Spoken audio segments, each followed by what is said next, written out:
dalam acara rangkaian PPHP 78.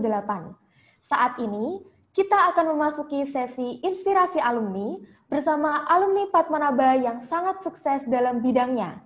Saat ini, beliau berkarya dalam salah satu perusahaan ternama di Indonesia yang sangat dikenal dengan motonya, yaitu A Brand with Purpose. Brand-brand dari perusahaan ini pun sudah tidak asing dari kegiatan sehari-hari di kehidupan kita. Mari kita sambut Mas Sancoyo Antarikso, Director and Corporate Secretary Unilever Indonesia. Assalamualaikum Mas Sancoyo. Waalaikumsalam warahmatullahi wabarakatuh. Bagaimana kabarnya? Baik semua Mas Sancoyo? Alhamdulillah sehat. Ini kami sudah kerja dari rumah sejak tanggal 16 Maret nih, jadi sudah lebih dari 6 bulan ya. Sudah 6 bulan di rumah ya Mas berarti untuk sampai saat ini. Ya. Mungkin untuk hari ini berarti ini khusus untuk acara PPHP 78 nggih Mas Sancoyo? Ya. Dari Mas Sancoyo sendiri nih Mas, kita mau ngomongin soal SMA 3 ya, karena dalam rangka ulang tahun SMA Negeri 3 yang ke-78. Nah Mas Sancoyo ini sendiri angkatan berapa sih Mas sebenarnya di SMA 3 ini? Saya masuk tahun 79, jadi itu pada saat pergantian kurikulum, jadi saya 3,5 tahun di SMP. Jadi saya masuk pertengahan 79 dan keluar tahun 1982. Jadi nomor induk siswa saya itu 4486/79. Wah, unik banget ya Mas, 3,5 tahun di SMP. Tapi untuk SMA-nya tetap 3 tahun ya Mas Sancoyo ya? Betul, 3 tahun. Ya. Kalau untuk ini nih Mas, mungkin yang banyak perbedaan dari di zaman sekarang sama zaman dulu itu tentang konsentrasi di SMA ya. Mungkin kalau dulu itu sempat ada peminatan IPA, IPS, dan juga atau mungkin biologi, fisika. Kalau Mas Sancoyo dulu sendiri itu mengambil peminatan apa sih di SMA? Ya, zaman saya ada 3 peminatan, IPA, IPS, dan bahasa. Namun demikian di SMA 3 pada saat itu hanya ada IPA dan IPS, dan saya mengambil peminatan IPA. Lalu tapi melanjutkannya mengambil jurusan di IPS ya, Mas?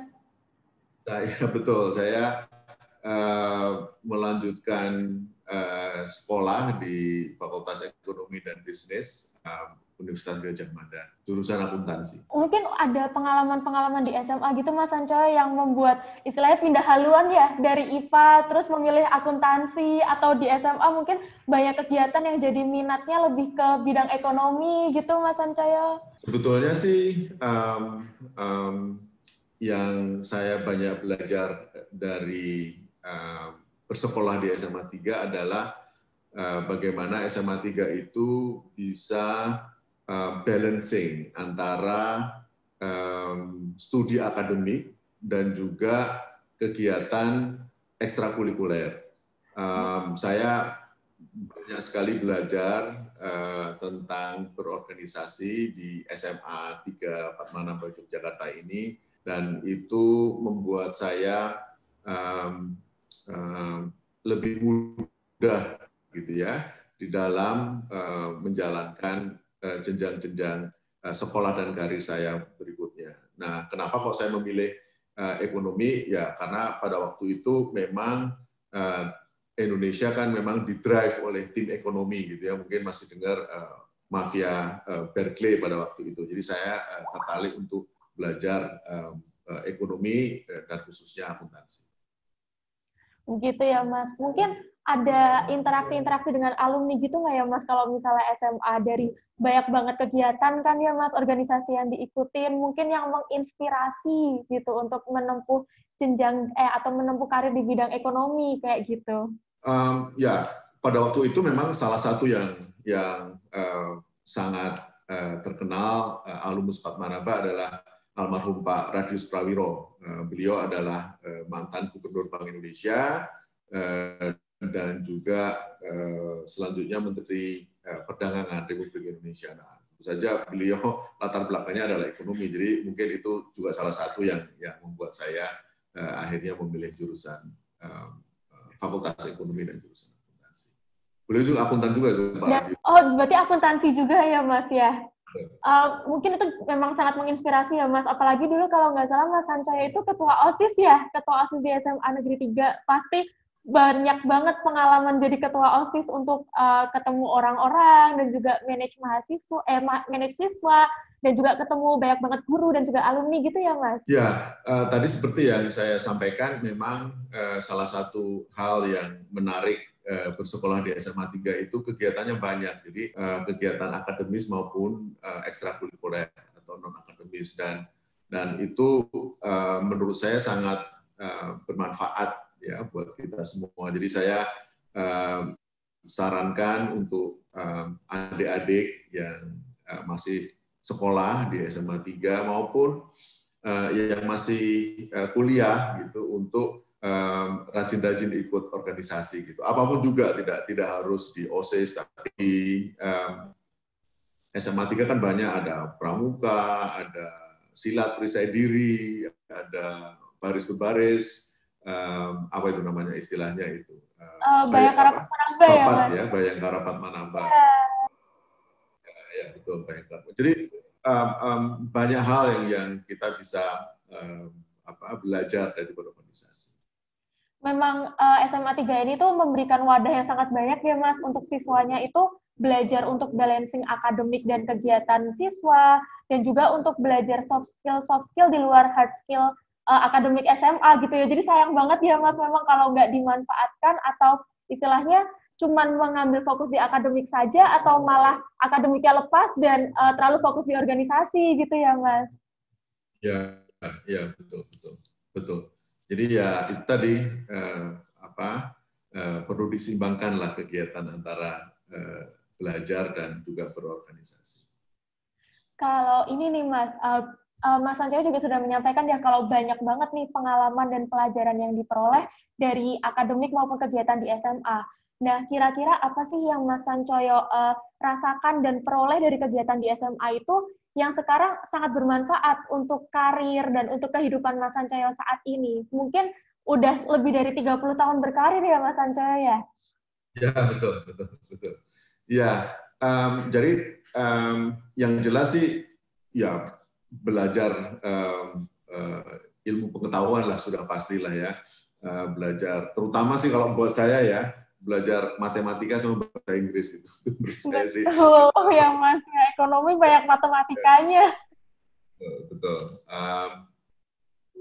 Kemudian tadi seperti saya sampaikan, berorganisasi bagaimana kita networking, bagaimana kita belajar untuk mengorganisasi sebuah kegiatan. Gitu. Ada satu kegiatan, mungkin sekarang PTTA ya, pelajaran tutup tahun ajaran gitu. Zaman saya itu kita ada satu pagelaran yang lumayan kolosal, namanya Adhika Padmanaba, dan itu inilah menjadi top of the town lah gitu ya. Lumayan bangga juga pada waktu itu kita bisa mengorganisasi sebuah pertunjukan yang menggabungkan antara seni drama, seni tari, seni vokal gitu ya, menjadi sebuah tontonan yang baik. Pada waktu itu sutradaranya adalah almarhum Mas Heri Saibani. Ya. Kalau ngomong-ngomong tentang PTTA ya, Mas Sancoyo, itu kan udah diadakannya di tahun terakhir ya, yang istilahnya tahun transisi dari SMA dan masuk ke kuliah kayak gitu. Kalau dari Mas Sancoyo sendiri, gimana sih Mas dulu ceritanya, perjuangannya untuk akhirnya tuh bisa diterima di akuntansi UGM gitu Mas? Ya, sebetulnya sama sih seperti teman-teman atau adik-adik semua ya. Jadi ya kita belajar gitu ya. Kadang-kadang memang harus butuh bantuan gitu ya. Jadi waktu itu saya les di, nggak tahu sekarang masih ada nggak, di IPINS namanya. Oh, semacam bimbel gitu ya Mas ya? Semacam bimbel gitulah ya. Jadi saya belajar di situ. Ya sebagai tambahan apa yang saya dapatkan di sekolah sih sebetulnya. Ya alhamdulillah sih akhirnya bisa diterima juga di Universitas Gadjah Mada gitu. Mungkin pengalamannya juga cukup menantang ya Mas Sancoyo, dari SMA yang mungkin sibuk banget, harus nyeimbangin akademiknya sama organisasinya, tapi terus di akhir memang harus berjuang beneran ya Mas untuk bisa masuk ke akuntansi UGM. Iya, saya rasa itu kan adalah stages dari kita sekolah di SMA ya, jadi ya memang ya harus dijalani menurut saya sih. Dan tidak boleh lengah gitu, karena kan SMA kan bukan akhir gitu ya, jadi itu lulus SMA adalah sebuah awal perjalanan menuju sebuah dunia yang baru menurut saya. Betul banget ya Mas Sancoyo. Mungkin ini juga bisa jadi pesan untuk teman-teman yang barusan lulus SMA, karena kalau di zaman sekarang ini Mas Sancoyo, banyak banget nih anak-anak SMA 3 yang mungkin udah capek di SMA, banyak kegiatan, dan akhirnya mungkin banyak kepikirannya, kuliah mau fokus ke akademik, tapi nggak kalah penting ya Mas untuk kuliah juga bisa balancing di organisasinya, khususnya buat latihan dalam mempersiapkan dunia kerja nanti gitu ya Mas. Betul, seperti tadi yang saya sampaikan kan, intinya berorganisasi kan tidak hanya di SMA saja, di perguruan tinggi jauh lebih banyak lagi wahana atau tempat untuk kita berlatih organisasi gitu, bahkan lebih serius lagi gitu. Saya pun juga pada waktu di perguruan tinggi aktif juga di Senat dan juga di himpunan gitu. Pada waktu itu kalau di akuntansi UGM namanya IMAGAMA, Ikatan Mahasiswa Akuntansi Gadjah Mada. Iya, IMAGAMA ini juga banyak banget kegiatannya ya Mas Sancoyo. Banyak, betul. Dan kalau nggak salah ini dulu Mas Sancoyo juga ketua IMAGAMA, tapi juga bisa menjabat sebagai sekjen atau sekretaris di Senat ya, Mas ya? Ya, jadi saya sekretaris satu Senat, mahasiswa Fakultas Ekonomi dan juga ketua IMAGAMA bersama dengan teman. Kalau dulu apa sih Mas Sancoyo yang mendorong Mas Sancoyo untuk aktif banget di organisasi di kuliah, apalagi untuk mungkin mencalonkan diri sebagai ketua dan di sisi lain juga sebagai sekretaris di Senat yang perannya itu penting banget ya Mas kalau di universitas dan organisasi di universitas khususnya. Ya, saya sebetulnya kembali lagi, mungkin ini saya dapatkan setelah beberapa tahun kemudian. Jadi mungkin kalau adik-adik atau teman-teman semua tahu, ini sekarang yang lagi ngetren itu tadi Anda sebutkan juga brand with purpose grow gitu ya. Jadi itu adalah beliefs di Unilever. Jadi kita sebetulnya punya 3 beliefs ya, brand with purpose grow, company with purpose last, dan people with purpose thrives. Jadi kita individual itu masing-masing harus punya purpose gitu ya. Itu agak sedikit susah kalau diterjemahkan itu. Tapi purpose itu sebetulnya adalah apa sih yang membuat Anda itu selalu terus berenergi, selalu terus semangat gitu ya.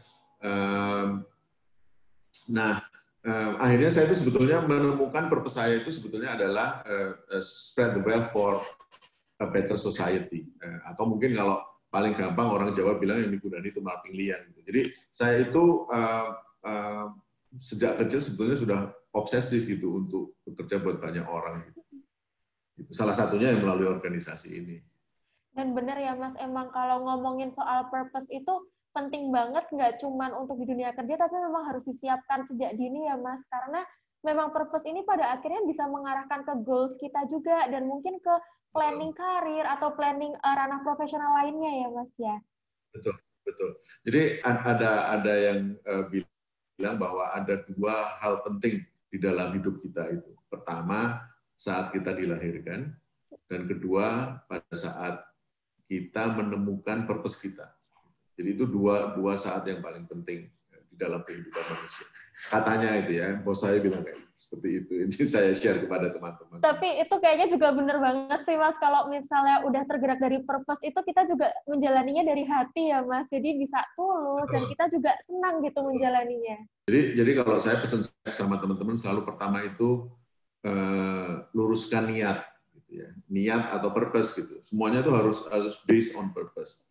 Setelah itu ya kerjakan apa yang Anda hadapi, baik itu belajar di SMA atau belajar di perguruan tinggi atau bekerja itu dengan seneng gitu ya, sukacita gitu ya. Karena kalau Anda sudah align dengan purpose Anda ya sudah pasti harusnya sih semuanya bisa bergembira gitu. Senang menjalaninya gitu. Dan berikutnya adalah berbaik sangka gitu ya. Berbaik sangka terhadap apapun juga hasil yang diberikan kepada Anda gitu. Berbaik sangka. Dan jangan lupa selalu bersyukur. Karena itu menurut saya salah satu filosofi yang akan membuat kita selalu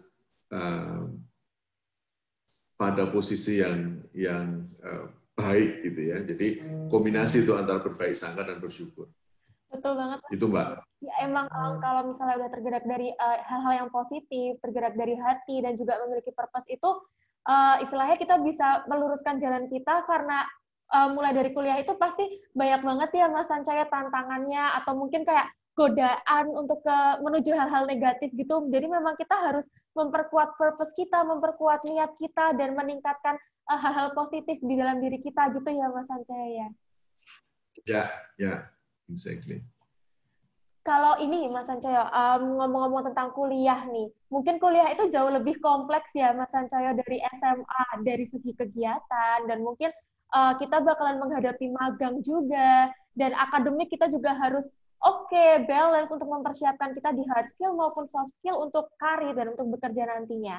Dan kalau di bidang kuliah ini atau dalam hal kuliah ini, pengalaman Mas Sancoyo dulu di dalam hal kuliah ini, dan kira-kira apa sih yang didapatkan yang sampai sekarang itu relevan banget sampai kehidupan di saat ini gitu? Ya, tadi seperti Anda sampaikan ada hard skill sama soft skill, dan itu memang harus dua-duanya ya.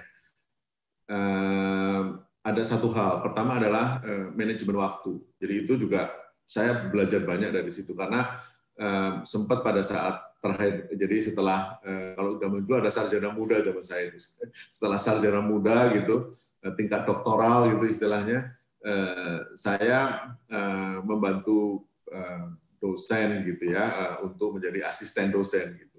Nah itu juga satu hal lagi yang harus di manage gitu waktunya. Jadi pertama adalah manajemen waktu. Yang kedua kalau ditanyakan hard skill, ya berguna sekali karena saya bekerja di Unilever Indonesia, berawal karir saya di finance, bagian keuangan. Ya semua yang saya pelajari di perguruan tinggi ya terpakai di situ.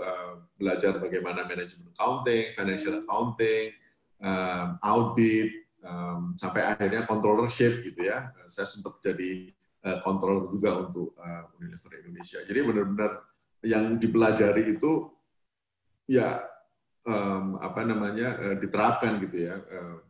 Tentu saja dengan perkembangan waktu tools dan metodologinya berbeda, tapi prinsip dasarnya masih tetap gitu. Debit kredit gitu masih tetap gitu ya. Jurnal gitu harus bisa gitu.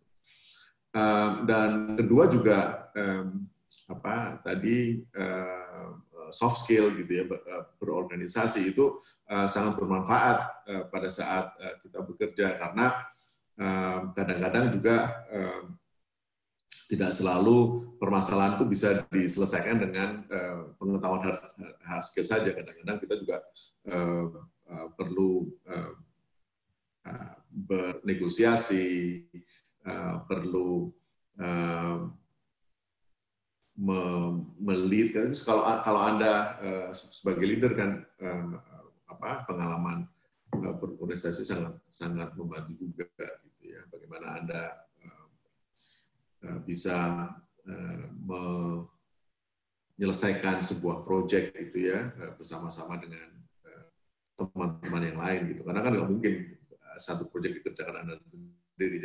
Jadi memobilisasi tim gitu juga sangat membantu. Jadi itu tadi kalau ditanyakan apa yang saya dapat dari perguruan tinggi, pertama ya manajemen waktu, karena banyak kegiatan, kemudian tetap juga harus belajar. Yang kedua juga pelajarannya itu memang kalau buat saya ya memang sangat berguna. Mungkin seperti Anda juga nanti kalau Anda bekerja di sebuah perusahaan yang kontraktor atau perusahaan kayak adikarya gitu, tentu saja terpakai, tentu saja.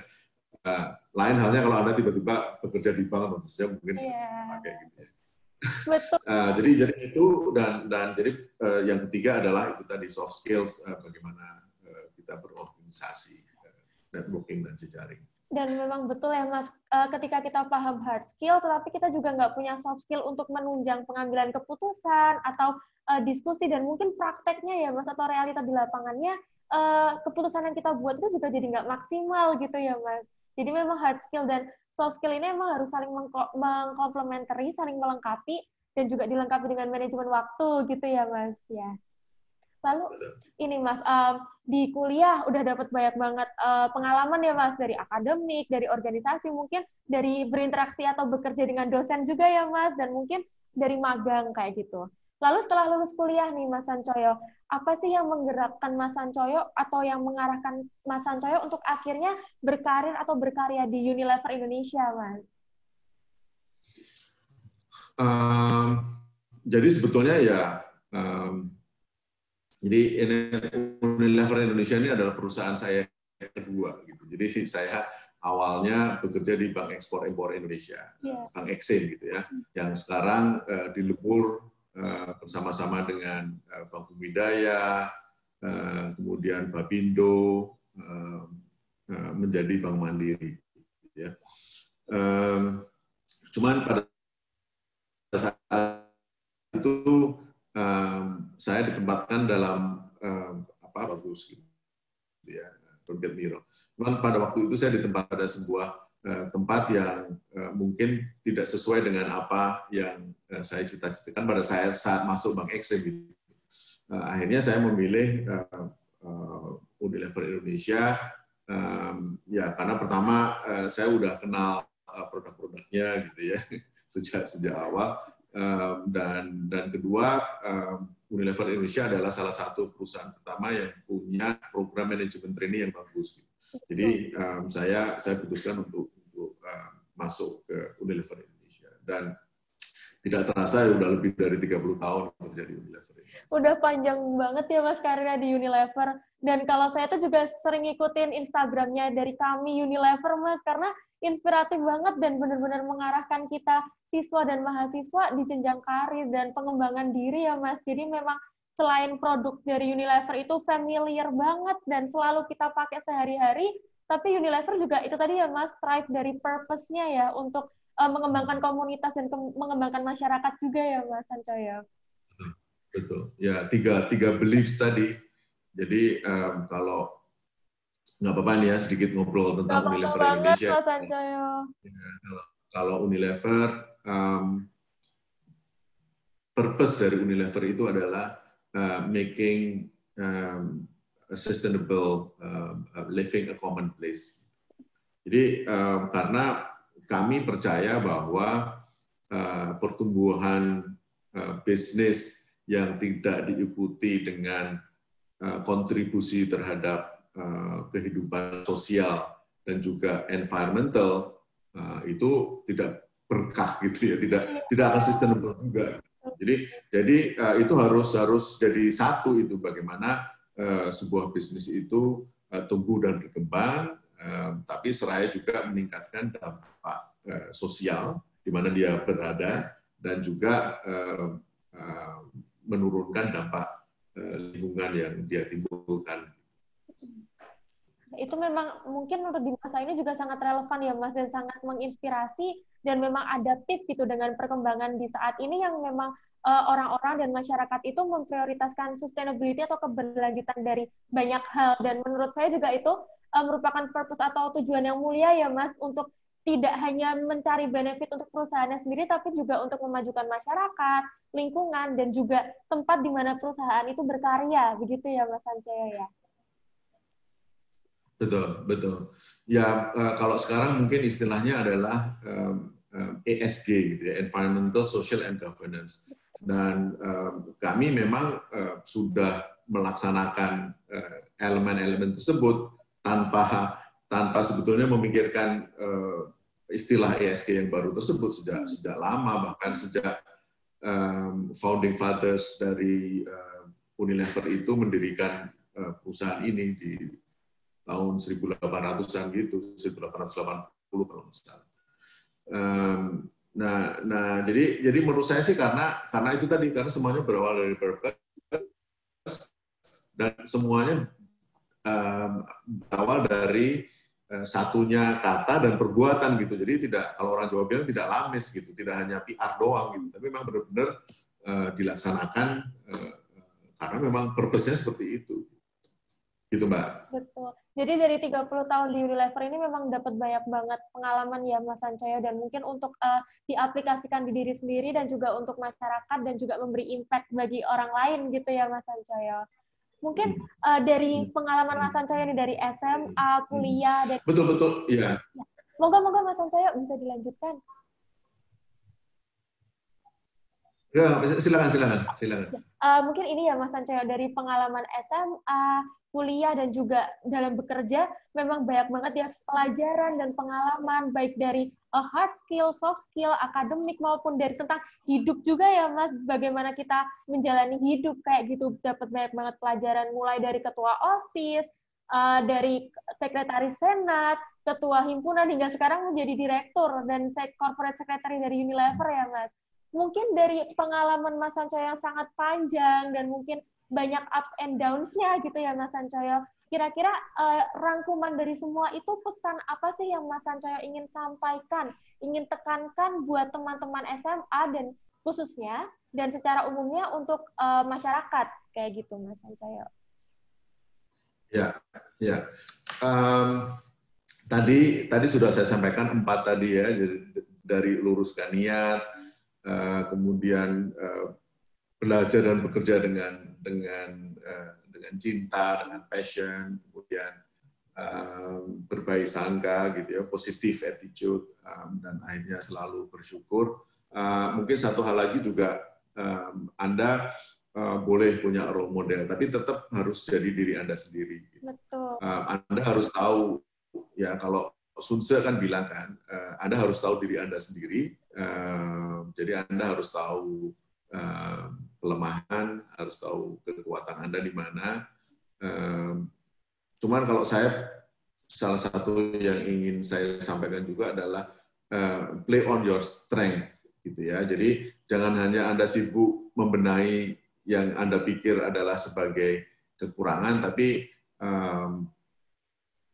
lupa gitu ya untuk selalu mengasah strength Anda gitu ya. Nah, kemudian punyalah mimpi yang besar gitu ya. Tetapi bedanya pemimpi dan pemimpin itu huruf N. Nah, N itu kembali lagi niat, kembali lagi purpose gitu ya. Jadi Anda boleh mimpi, tapi mesti dikasih itu, mesti dikasih tanggalan gitu ya. Bagaimana cara Anda mencapai mimpi tersebut gitu ya. Dan itu harus dilandasi dengan niat atau purpose yang sudah Anda dapatkan itu tadi. Insya Allah nanti Anda bisa jadi dari pemimpi menjadi pemimpin. Betul, mungkin itu ya Mas, tujuan atau mimpi itu boleh sama, tapi pasti jalan untuk mencapainya itu nggak ada yang sama ya Mas, pasti berbeda-beda dan menyesuaikan karakter, dan itu tadi yang penting adalah purpose kita, niat kita, dan hal positif yang kita pegang gitu ya Mas.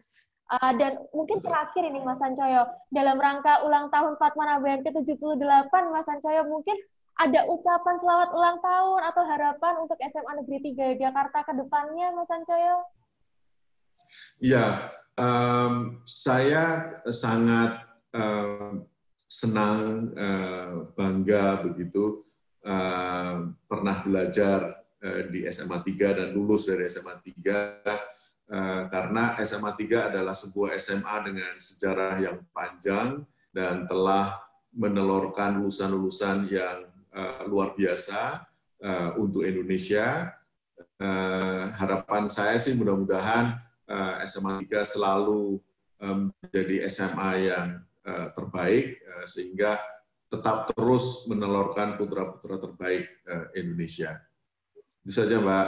Amin. Semoga semua harapannya bisa tercapai dan terus terlaksana ya, Mas Sancoyo. Sekali lagi terima kasih Mas Sancoyo sudah meluangkan waktunya di pagi hari ini untuk berbincang-bincang bareng dan memberikan inspirasi bagi teman-teman SMA dan juga masyarakat secara umumnya mengenai pengalaman hidup dari Mas Sancoyo ini. Terima kasih sekali lagi. Semoga Mas Sancoyo dan keluarga sehat selalu ya, Mas. Wassalamualaikum. Waalaikumsalam warahmatullahi wabarakatuh.